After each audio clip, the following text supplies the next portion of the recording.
Ben drowned. Post number 1, September 7th, 2010. Okay, I need your help with this. This is not copy-pasta.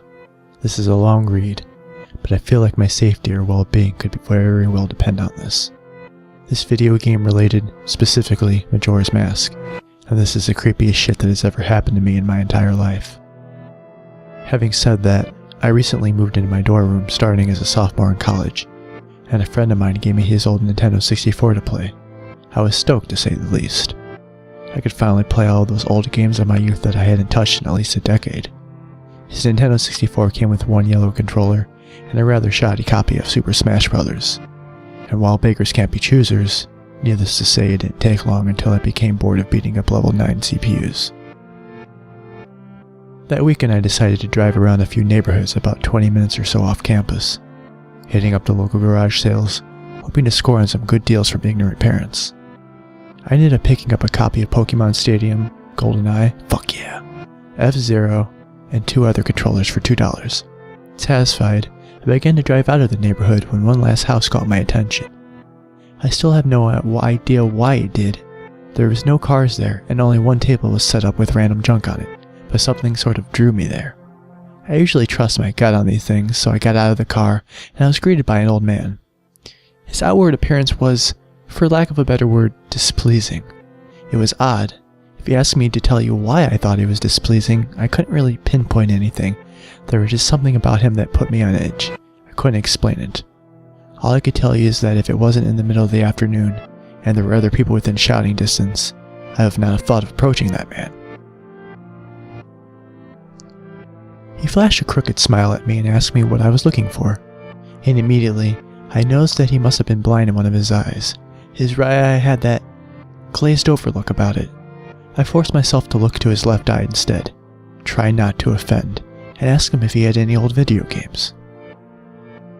I was already wondering how I could politely excuse myself from the situation when he would tell me he had no idea what a video game was, but to my surprise, he said he had a few ones in an old box. He assured me he'd be back in a jiffy, and turned to head back into the garage.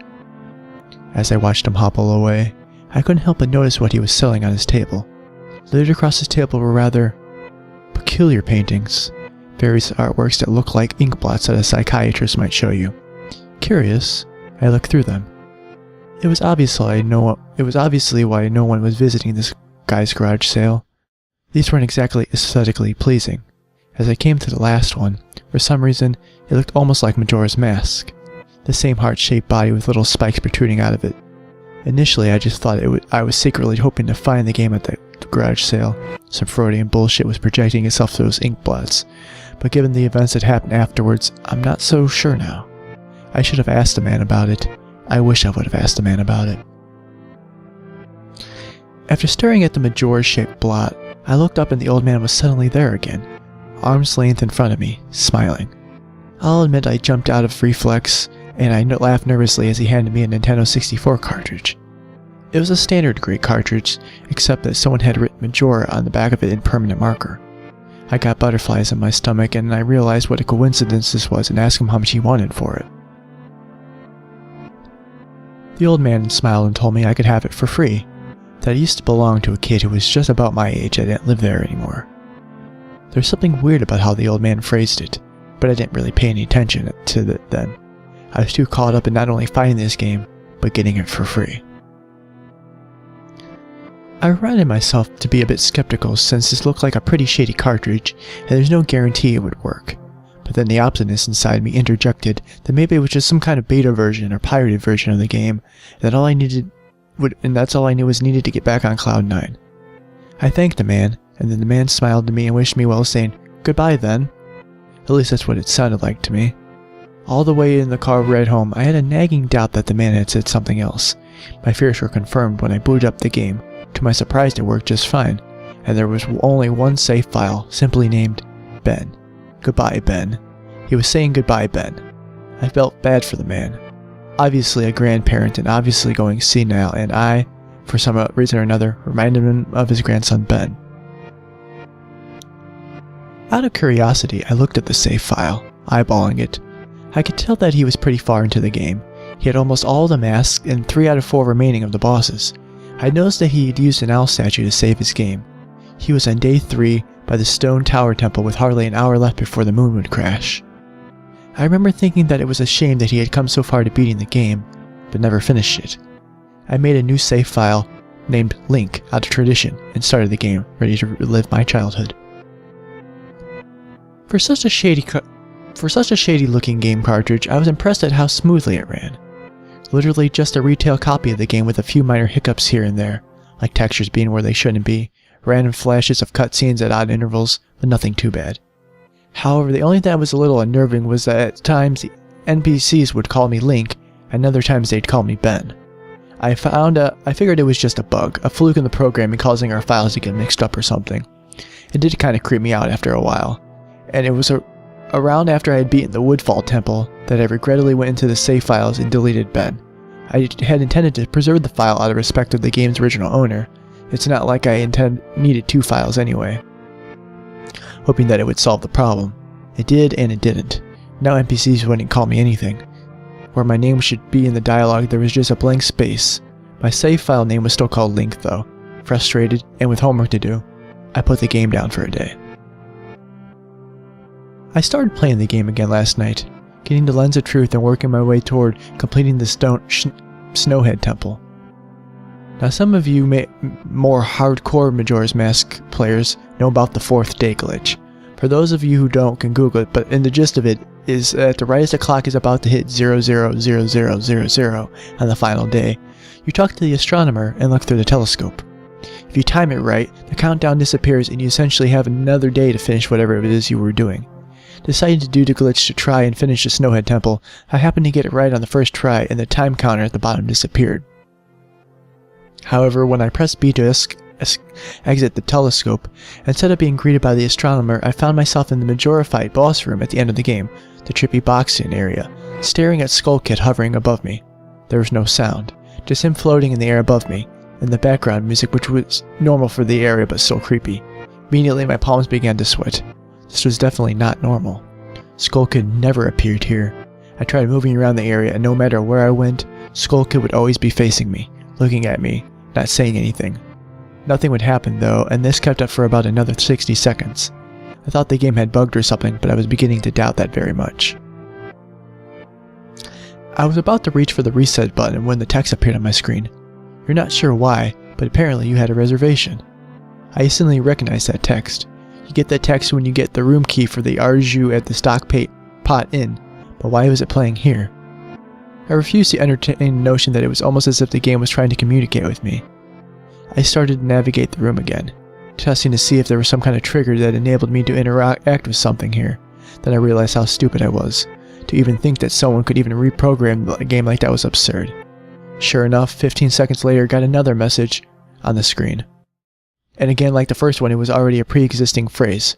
Go into the lair of the boss's temple, yes or no. I paused for a second, contemplating what I should press and how the game would react. When I realized that I couldn't select no, taking a deep breath, I pressed yes and the screen faded to white, with the words, Dawn of a New Day, the subtext, I beneath it. Where I was ported to filled me with the most intense sense of dread and impending fear I had ever experienced. The only way I can describe the way I felt here is that having inexplicable depression on a profound scale. I am not normally a depressed person, but the way I felt here was a feeling that I didn't even know existed. It was such a twisted, powerful presence that seemed to wash over me. I appeared in some kind of weird Twilight Zone version of Clocktown. I walked out of the clock tower as you normally do when you start from day 1, only to find that all the inhabitants were gone. Usually with the 4th day glitch, you could still find the guards and the dogs that run around outside the tower. This time they were all gone. What replaced them was the ominous feeling that there was something out there, in the same area as me, and that it was watching me. I had 4 hearts to my name and the hero's bow, but at this time I wasn't even considered for my avatar. I felt that I was personally in some kind of danger. Perhaps the most chilling thing was the music. It was a song of healing, ripped straight from the game itself, but played in reverse. Music would get louder, building up as if you would expect something to pop out at you, but nothing ever did, and the constant loop began to wear on my mental state. Every now and then I would hear the faint laugh of the happy mask salesman in the background, just quiet enough so that I wasn't sure if I was just hearing things or if it was just loud enough to keep me determined to find him. I looked in all 4 zones of Clock Tower, only to find nothing. No one. Textures were missing. West Clock Town had me walking on thin air. The entire area felt broken. Hopelessly broken. As the reverse song of healing repeated for what it must have been the 50th time, I just remember standing in the middle of South Clock Tower realizing that I had never felt so alone in a video game before. As I walked through the ghost town, I don't know whether it was a combination of the out-of-place textures in the atmosphere and the haunting melody of the once peaceful and soothing song being butchered and distorted, but I was literally on the verge of tears and I had no idea why. I hardly even cry, so something had gripped me here, and this powerful sense of depression was both foreign and crippling. I tried leaving Clock Tower, but every time I attempted to zone out, the screen would fade to black and I would zone in on another part of Clock Town. I tried playing my ocarina. I wanted to escape, and I did not want to be here. But every time I played the Song of Time or the Song of Soaring, it would only say, "Your notes echo far," but nothing happens. By this point, it was obvious the game didn't want me to leave, but I had no idea why it was keeping me here. I didn't want to go inside the buildings. I felt that it would be too vulnerable there and to whatever it was I was terrified of. I don't know why, but I came up with the idea that maybe if I drowned myself at the laundry pool, I could spawn somewhere else and leave this place. As I zoned in and ran towards the pool, that's when it happened. Link grabbed his head and the screen flashed for a brief moment of the happy mask salesman smiling at me, not Link. Me with Skull Kid's scream playing in the background, and when the screen returned, I was staring at the Link statue from playing the song of Eloquy of Emptiness. I screamed as the things just stared back at me with that haunting facial expression. I turned around and ran back into South Clock Town. And to my horror, that fucking statue followed me, and the only way I can compare it to is the weeping angels from Doctor Who. Every so often, at random intervals, the animation would play of the statue appearing behind me. It was like the thing was chasing me, or I didn't even want to fucking say it, haunting me. By this point, I was on the verge of hysterics, but not even once did I thought of turning off the console occur to me. I don't know why, but I was so wrapped up in it. The terror I felt was all so real. I tried to shake the statue, but it would literally appear right behind me every single time. Link started to begin to make weird animations I had never even seen him do before. He'd flail his arms around or spasm randomly, and the screen would cut to the happy mask salesman smiling again for a brief moment, before I was face to face with that fucking statue again. I ended up running into the swordsman's dojo and ran into the back. I don't know why, but in my panic I just wanted some kind of assurance that I was not alone here. To my dismay, I found no one, but as I turned to leave, the statue cornered me in the cubby in the back. I tried attacking the statue with my sword, but to no avail. Confused and backed into a corner, I just stared at the statue waiting for it to kill me. Suddenly the screen flashed again to the happy mask salesman, and Link turned to face my screen. Standing upright mirroring the statue, looking at me with his copy, literally staring at me. Whatever was left of the fourth wall was completely shattered when I ran out of the dojo terrified.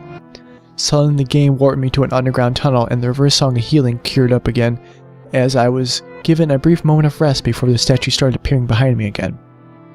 This time aggressively. I could only take a few steps before it would summon behind me again. I hurried and made my way out of the tunnel, and appeared in the southern clock tower. As I ran aimlessly in a sheer panic, suddenly a re-dead screamed, and the screen faded to black as Dawn of a New Day, and I appeared again.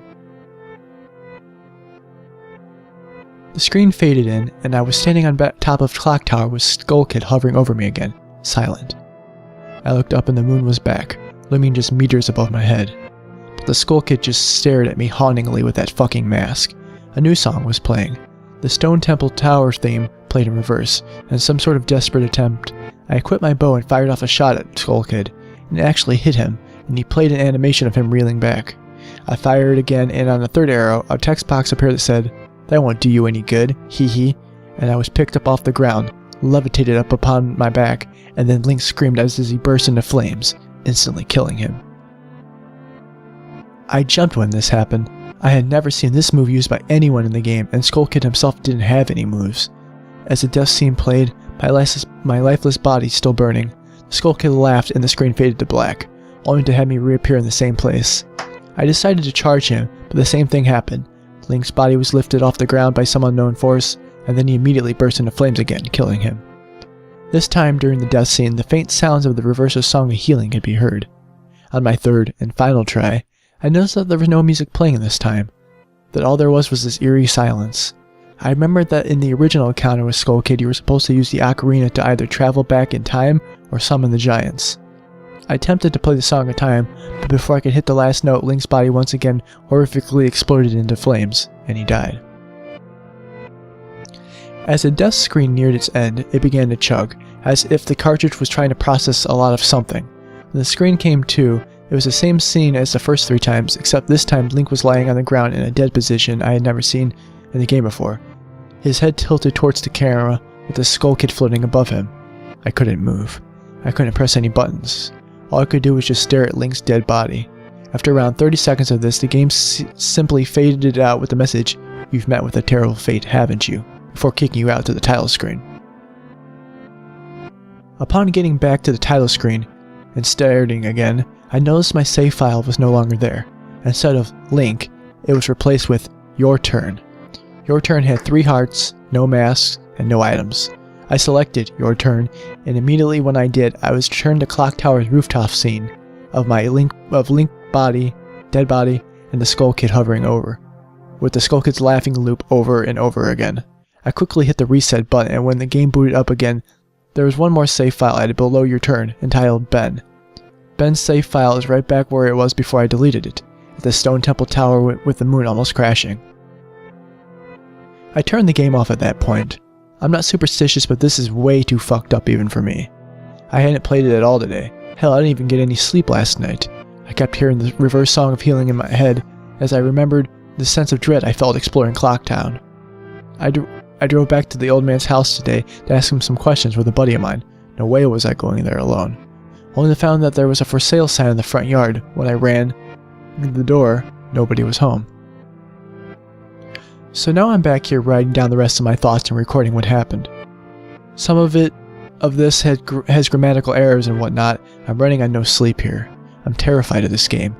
Even more now so that I've relieved a second time writing this down. But I feel like there's still more than meets the eye, and that there's someone calling to me to investigate this further. I think Ben is something in this equation, but I don't know what. And if I could get a hold of that old man, then maybe I would be able to find some answers. I need another day or so to recuperate before tackling this game again. It's already taken a toll on my sanity, I feel like, but next time I do this, I'm going to be recording the footage of the game all the way through. The idea is to record only came to me towards the end, so you see the last few minutes of what I saw, including Skull Kid and the elegy statue, but it's on YouTube here. I'm going to stay in this thread for a little while longer before I fall asleep to answer any questions you guys might have, or listen to your ideas or theories to help me shed some light into this, or maybe ideas I should try. I think I'm going to play Ben's file tomorrow to see what happens.